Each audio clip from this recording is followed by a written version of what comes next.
Ada yang versi kitab lain yang 95. Ada yang lain daripada 95, 99. ada 2 buku saja Ustaz.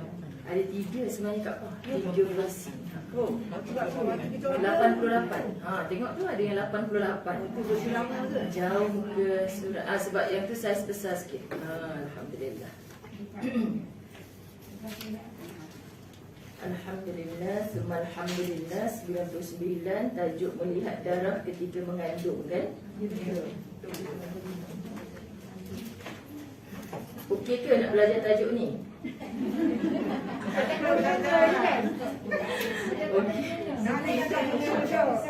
Saya seronok ni sebab Ustaz Azwan duk sibuk, tak apalah, merasa juga pakai gelang orang mengandung warna pink. Dia dalam home quarantine balik daripada Mekah, kan, kena pakai gelang pink. InsyaAllah. Dan semalam Alhamdulillah, Cik Tah share saya link, saya nak share juga.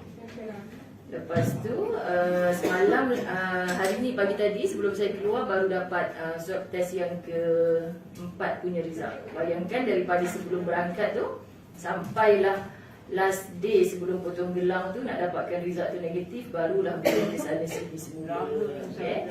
Jadi yang 4 kali, Alhamdulillah lega dah, besok potong gelang insya-Allah. Tapi sayanglah nak potong sebab gelang tu gelang orang mengandung.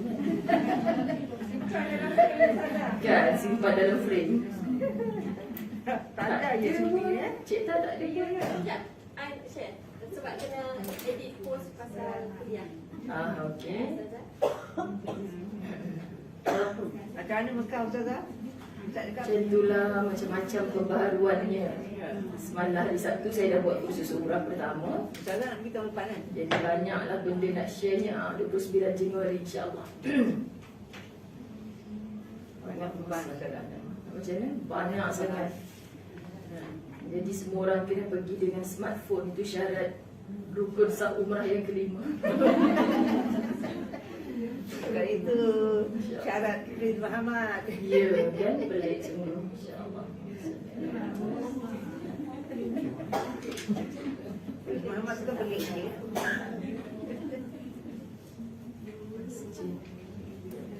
Ustazah, dia mengaku dia keturunan Yahudi kan? Dia mengaku. Sebab dia nak baik dengan Yahudi kata. Dengan aku shock. Tak share. Okey, kita dapat dah. Alhamdulillah. Alhamdulillah.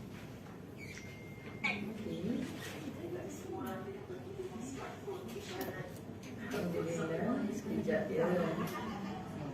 Dengar dia sampai satu dunia dengan gelak ketawa si Acik. Sekejap ya. Kita nak share. Dia lah tu. Senyap je. Baik. Sobat je Umi. Kejap je tu. Ngaku pula tu. Saya tahu dah. Okey.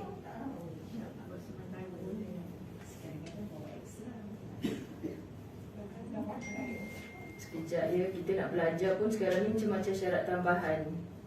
Syarat tambahannya macam ni lah, kena share dengan yang online sekali. Alhamdulillah. Baik, mari sama-sama kita mulakan dengan Ummul Kitab Al-Fatihah. A'udzu billahi minasyaitonir rajim. Bismillahirrahmanirrahim.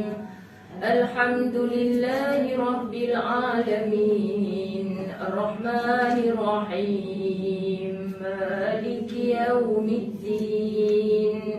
Iyyaka na'budu wa iyyaka nasta'in. Ihdinas siratal mustaqim.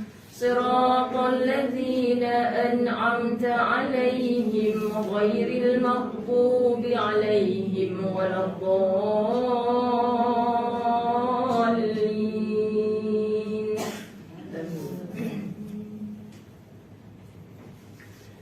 Bismillahirrahmanirrahim. Alhamdulillahi rabbil alamin. Wassalatu wassalamu ala asyrafil anbiya'i wal mursalin wa ala alihi wa ashabihi ajma'in. Rabbi shrah li sadri wa yassir li amri wahlul 'uqdatam min lisani yafqahu qawli. Rabbi yassir wa la tu'assir ya karim. Rabbi zidni ilma warzuqni fahma. Assalamualaikum warahmatullahi wabarakatuh. Apa khabar semua? Alhamdulillah.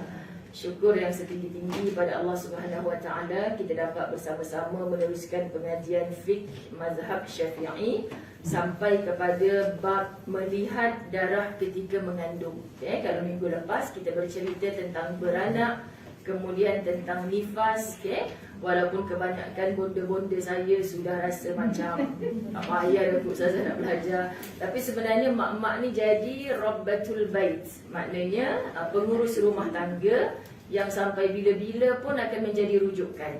Anak perempuan, menantu kita, sebelum dia tanya orang lain, dia tanya mama, mama, mama, kan? Aku pun tak tahu, kau cari dah jawapan sendiri. Jadi Allah paksa kita untuk mengetahui kat mana sumber rujukan yang kita nak dapat. Apabila kita ditanya, paling kurang ada asas. Sebab ada ramai saja orang beranak, orang mengandung, bahkan datang darah haid. Tetapinya muslimat dirahmati Allah, kita tak tahu pun tentang hukum hakamnya. Wa na'udzubillah min zalik. Sebab yang paling penting untuk diangkat darjatnya di sisi Allah adalah cara faham kita. Sebab Allah akan beri faham kepada orang yang bersungguh-sungguh untuk belajar, insya-Allah. Maka kata Nabi Muhammad sallallahu alaihi wasallam, hamba yang Allah sayang adalah hamba yang Allah beri faham dalam agama. Maka berdoalah kita dengan keberkatan majlis ilmu ini. Allahumma faqihna fid din, wahai Allah beri kami faqih, beri kami faham dalam agamamu, insya-Allah. Baik. Apabila seorang perempuan yang hamil melihat darah keluar dan tempoh keluarnya telah sampai tempoh sekurang-kurangnya haid, iaitu sehari semalam. Dulu kita belajar nak pastikan dia adalah darah haid, mesti pastikan dia sehari semalam. Kalau kita kata dah lama dah menopause Ustazah, tak keluar darah dah, tiba-tiba tak lama tu kita perhatikan ada darah yang keluar. Adakah itu darah haid atau tidak? Kita confident je kata bukan ni, dah lama dah tak datang haid, takkanlah haid. Jawapannya cek ada tak dia sehari semalam. Saya biasa jumpa ni kan, Ustazah ni akak ikut umrah kali ni sebab memang dulu akak frust sangat pergi umrah, akak haid pula. Kan akak tak dapat pun buat umrah. Ada yang macam tu. Jadi akak bernazar, akak niat sungguh-sungguh, akak habis je haid, akak memang nak pergi Mekah. Kan ada segelintir yang datang jumpa saya macam tu. Dan rupa-rupanya dia fokus niat tu je. Habis jahit nak pergi Mekah. Habis jahit sebab frust yang dulu. Elok sampai kat KLIA muka moncong dah. Kan Ustazah, tadi saya pergi toilet tiba-tiba ada darah. Kenapa ya Ustazah, saya dah 4-5 tahun ni tak ada darah. Kan muslimat, tak apa, relax je kak, senyum-senyum je kan. Tunggu sekarang pukul berapa? Contoh 10 pagi. Akak tengok sampai 10 pagi besok ada tak? Tapi takkanlah haid, takkanlah dia macam tu lagi kan. Jadi jawapannya tunggu sehari semalam. Walaupun kita telah diisytiharkan, kan, kita sudah tidak keluar darah, kadang-kadang benda tu dia boleh datang semula. Jadi kalau dia datang sehari semalam, maka itu darah haid. Sekarang kita nak sampai kepada wanita yang mengandung. Fahamnya kita wanita mengandung tidak didatangi darah haid. Tetapi muslimat biasa je orang mengandung ada keluar darah. So darah itu darah apa? Kenapa kita nak tahu? Tapi kalau orang yang tak jaga agama, dia apilah keluar darah banyak mana pun, tak keluar darah langsung pun, dia tak pernah kisah. Jadi orang yang kisah dengan agamanya, dia sangat caknalah darah keluar ni. Jadi bukan saja wanita yang keluar darah tu, tapi pasangannya mesti memastikan ini darah haid ke bukan. Dia kena alim, dia kena tahu. Sebab itu peranan orang lelaki bukan saja menafkahi, bagi sampai bulat macam ni, bukan. Kan muslimat dirahmati Allah. Jadi antara nafkahnya juga adalah memberi ilmu fardu ain, supaya isteri kita faham. Lagi pula pesanan daripada Allah, wanita haid tak boleh disetubuhi oleh suaminya walaupun halal. Muslimat dirahmati Allah. Jadi benda-benda macam ni adalah hubungan suami isteri terkait dengan agama kita. Tapi yang tak jaga agama, main belasah ajalah. Suka hati akulah, bini aku halal. Dia nampak yang tu saja. Jadi kesian orang yang menghalalkan perhubungan dengan pernikahan. Hanya dia memahami halal dah. Lepas ni aku nak datangi dia waktu pagi, petang, siang, malam. Tak ada siapa dah, mak tak boleh bising dah. Hanya nampak hubungan seks sahaja, maka rugilah sebuah pernikahan itu. Buktinya, berapa ramai ibu-ibu yang sudah dapat sakinah, mawaddah, warahmah. Sampai ke peringkat rahmah. sudah pun tidak boleh ditiduri, sahabat-sahabat muslimat minta maaf kata, tapi cintanya makin mendalam, kasih sayangnya makin utuh. Kan nampak Pak Hajinya jalan sengit-sengit, kesian aku tengok kan. Kesian. Kenapa datang rasa kesian? Sebab dulu gagah perkasa, sekarang kita melayari hidup bersama-sama. Buktinya apa? 18 orang dah cucu kan, besar-besar dah. Jadi walau macam mana pun kita sayang. Itulah sakinah, mawaddah, warahmah. Makna perkahwinan tu bukan hanya hubungan seks semata-mata. Sebab tu bila orang mengadukan permasalahan, pergi pejabat agama, konon-kononnya saya dah tak boleh bersama macam dulu lagi. Kalau dia letakkan itu isu nombor 1, kesian. Nampak sangat jahilnya dalam pernikahan. Jadi kalau dia nampak itu saja daripada awal kahwin, tak menambah agama, rumah tangga tu akan bergelora. Kita dah berkedut, kita dah sakit, kita dah tak boleh ditiduri, mulalah hilang kasih sayang. Inilah kesian. Maka nak dapat sakinah macam mana? Takkan ada ketenangan dalam rumah tangga, takkan ada mawaddah penuh cinta, takkan ada rahmat kasih sayang sampai ke akhir hayat. Ini kesian, okay? Jadi ini semua tergantung muslimat dirahmati Allah. Sebab kita nak faham, tempoh keluarnya telah sampai tempoh sekurang-kurangnya haid, iaitu sehari semalam, dan tidak melebihi had tempoh haid paling lama, iaitu 15 hari 15 malam. Jadi kita nak tahu darah apakah ini. Maka darah itu dianggap darah haid di sisi pendapat yang azhar, yang jelas, nyata. Dengan itu dia hendaklah meninggalkan sembahyang, puasa dan semua perkara yang diharamkan ke atas perempuan yang haid. Bila mana darah itu melebihi sehari, darah itu sampai tempoh sehari semalam. Okey, sampai tempoh sehari semalam. Tapi kalau keluar sikit muslimat, hari ni keluar pukul 10 pagi, tak keluar dah 2 hari tak keluar. Mama hari tu keluar hari Isnin, lepas tu tak ada sikit tu je lah, lepas tu hari Khamis keluar balik. Maka dia tidak berurutan dalam tempoh sehari semalam. Okay? Maka itu bukan darah haid. Sekiranya darah yang dilihat itu kurang daripada sekurang-kurang tempoh haid atau melebihi tempoh haid yang paling lama, maka darah yang kurang dan yang lebih tempoh itu dianggap darah istihadah. Maknanya kalau tak cukup 24 jam, ataupun lebih daripada 15 hari, itulah darah istihadah. So macam mana kita nak tahu darah haid atau tidak? Kalau keluarnya memang 10 pagi itu saja, lepas tu tak keluar dah sampai 10 pagi esok, itulah darah istihadah. Atau lebih tepat dalam perbahasan lain, itu disebut sebagai darah fasad. Apa darah fasad? Darah yang saja-saja keluar, macam ada cedera ataupun luka. Darah itu tidak akan mengalir berterusan selama 24 jam.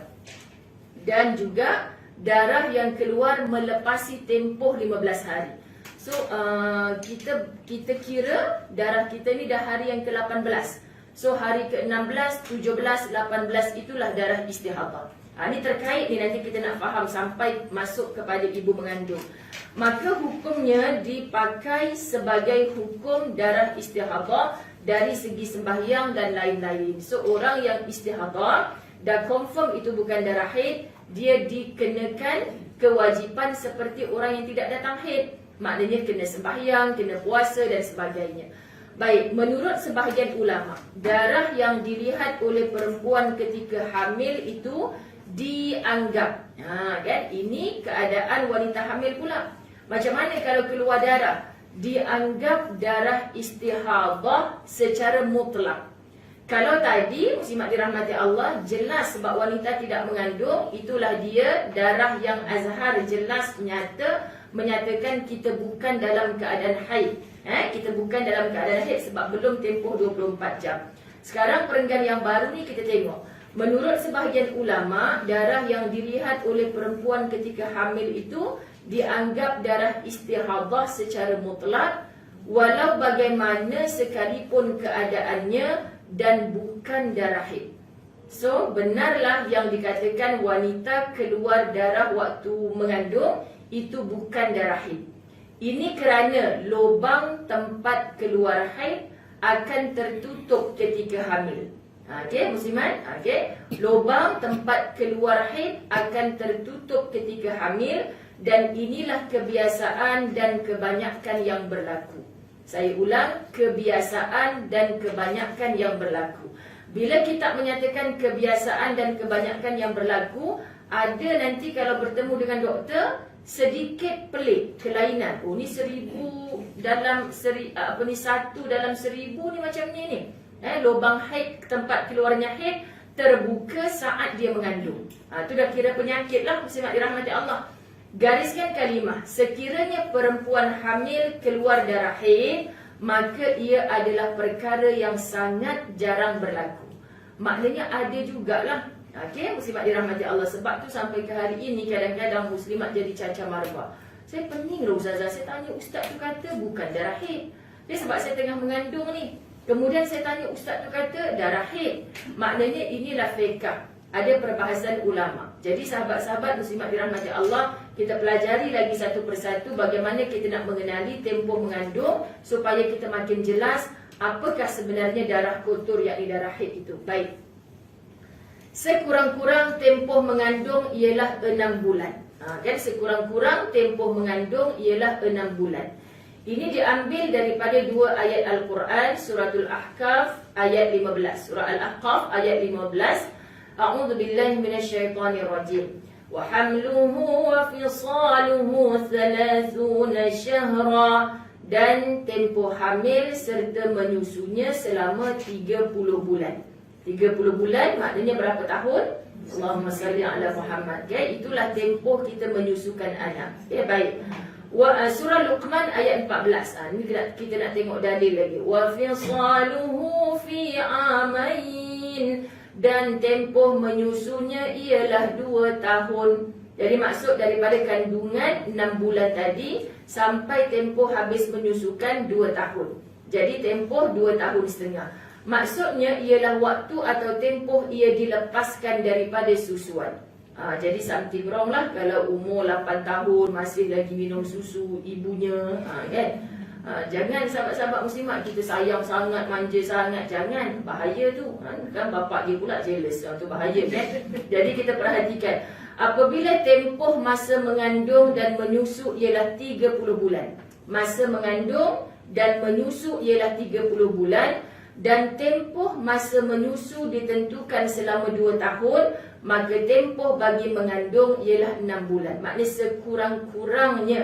Sebab tu kalau kandungan 4 bulan, 5 bulan, kan sahabat-sahabat dia takkan hidup lah. Kerana 2 tahun bersamaan 24 bulan, maka baginya adalah 6 bulan. So maknanya belum keluar lagi, kasih sayang tu dah terjalin antara ibu dan anak.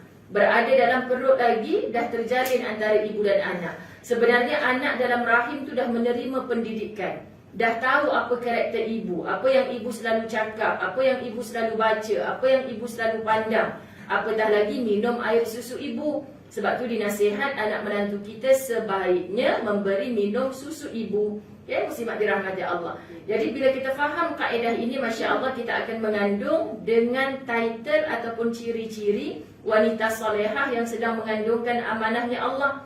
Sedang mengandung. Orang mengandung dimuliakan Allah. Orang mengandung dikelilingi oleh para malaikat Allah. Okay? Jadi dia dimuliakan Allah. Siapa kita untuk menghina-hina? Mengandung lagi engkau ni, berapa belas dia ni? Dan macam tu. Jawapannya, lagi dia mengandung, lagi dimuliakan Allah. Sebab tu ibu yang tidak mengandung, wanita yang tidak mengandung, boleh mencemburui ibu yang mengandung. Tapi cemburu macam mana? Cemburu yang sehat lah. Bertambah lagi umat Muhammad sallallahu alaihi wasallam. Semoga engkau jaga dia dengan kesihatan ya Allah. Lahirlah zuriat yang soleh dan solehah di sisinya ya Allah. Tapi biar seluruh orang mendoakan dia, dia sendiri tak mahu untuk hijrah saya sebut, di Radio Aikim saya sebut. Kenapa? Jangan hinakan diri anda. Allah jaga kamu, Allah muliakan kamu. Tiba-tiba sengaja nak menunjuk-nunjukkan. Baby bump dia kan. Sengaja nak menunjukkan pusat yang terjojol tu. Saja muslimat dirahmati Allah. Tak malu ke? Jadi kenapa tidak ada malu? Jawapannya kerana tidak ada iman. Sebab Nabi yang jawab al-haya'u minal iman. Malu itu separuh daripada iman. Ditegur sudah, dibagi tahu sudah, tapi itu juga pilihan dia. Okay, maka di mana kemuliaan kamu wahai ibu yang mengandung? Anda sendiri yang mencari kehinaan di sisi Allah. Jadi kena jaga muslimat kan. Ya Allah, aku ni kalau mati pun sekarang ni dipandang macam matinya seorang yang syahid, apatah lagi ketika beranak. Orang dulu-dulu tak ada pilihan. Sakit perut pergi hospital. Baru ni rakan Facebook saya syok muslimat dirahmati Allah kan. Tiba-tiba suami dia kata, jom pergi rumah jiran di sebelah. Kan adik dia nak bersalin tu, mak dia baru keluar. Dia kata saya pun sarung tudung pergi kat sebelah, elok sampai dekat pos kereta tu dengar ada suara baby menangis. Masya Allah, sahabat-sahabat, tiba-tiba jadi dia takaful. Tapi dia kata tiba-tiba jadi bidan terjun, menggigil tubuh. Tapi sebab dia dah pernah beranak, tahulah tengok daripada orang lelaki yang duduk keliling tu, baik dia yang sambut. Maka Masya Allah, dia yang sambut baby tu, dia yang bersihkan. Mak dia kata tunggu sekejap, mak dah nak balik ni. Lama mana boleh tunggu dah, nak keluar dah. Kan jadi keluar dekat pos kereta tu. Jadi lepas 45 minit kakak ni dah jadi bidan terjun, dah bersihkan semua, barulah ambulans datang. Nak bawa dia pergi hospital, nak potong tali pusat sebagainya. Masya Allah, inilah rezeki kita tak pernah tahu. Sebab tu rupa-rupanya pernah mengandung, tak pernah mengandung, nama orang perempuan kena ambil tahu. Rupanya Ustazah, macam mana Ustazah boleh tahu? Sebab ada dalam kitab. Sahabat-sahabat kan, tahu je Ustazah ni. Sebab saya tak boleh lupa pukul 12 malam seorang nenek telefon saya. Ustazah, Acik ni tak pernah nak basuh uri.